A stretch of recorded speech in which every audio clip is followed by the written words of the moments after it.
Dans cette vidéo sur Leonardo AI, je vais vous montrer une fonctionnalité très utile et simple à utiliser pour obtenir des descriptions promptes de qualité pour générer des images plus pertinentes.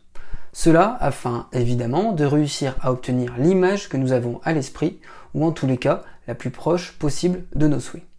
Bref, passons tout de suite à la pratique. Alors pour commencer, on va aller tout de suite dans l'onglet Image Génération ici. Voilà.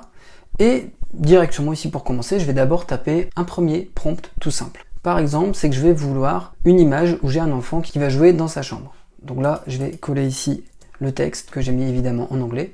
Donc là, je lance la génération directement ici. Voilà, et on va voir tout de suite le résultat qu'il me donne. Et après, on va demander à Leonardo de nous proposer des descriptions plus détaillées en partant de ce texte. Donc voilà, alors le résultat qu'il me donne avec ce texte tout simple, c'est les images suivantes. Donc comme vous voyez, c'est plutôt déjà pas trop mal. Ici, il me donne bien une représentation de ce que je lui ai demandé.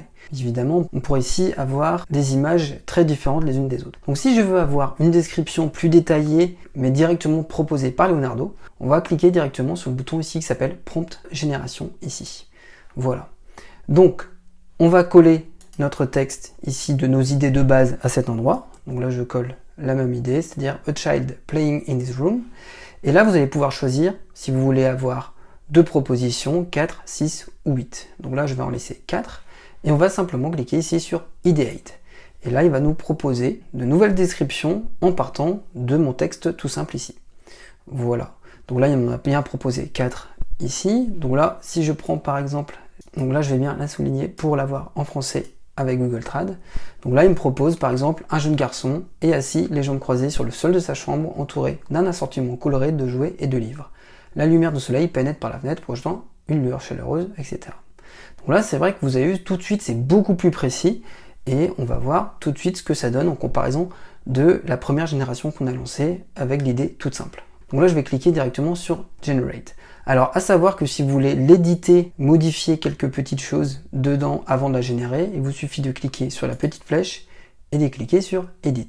Et là, vous pouvez modifier certains mots, par exemple, pour ressembler plus précisément à ce que vous avez en tête. Donc là, je vais cliquer tout de suite donc, sur Générer.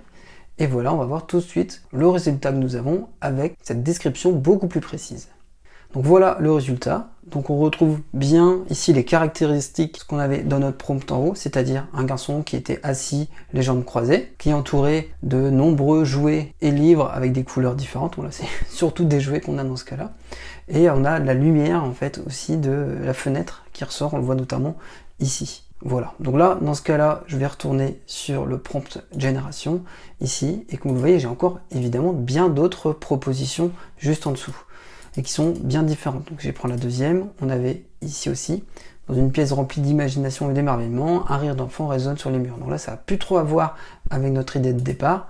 On va retrouver également d'autres en dessous. Si en fait les générations ne vous conviennent pas, vous pouvez à tout moment relancer le processus d'idée de Leonardo en cliquant sur le bouton Ideate. Donc voilà, donc cette fonctionnalité à la fois ça peut vous aider à avoir des images plus précises de ce que vous voulez générer, ou alors si vous n'avez pas trop d'idées, ça peut être intéressant ici de passer simplement par là pour avoir des propositions qui sont déjà beaucoup plus précises que vous allez pouvoir vous inspirer en modifiant directement l'une des idées qui a été générée ici. Voilà pour cette fonctionnalité qui est un peu méconnue avec Leonardo, mais qui peut être très intéressante pour vous aider à générer des images de meilleure qualité. Voilà pour cette fonctionnalité de génération de prompt qui est vraiment très utile à connaître pour générer des images toujours plus précises et plus proches de l'idée que nous avons en tête. Enfin, n'hésitez pas à liker la vidéo et à vous abonner à la chaîne pour être informé des dernières publications. Merci d'avoir suivi cette vidéo, portez-vous bien et à bientôt.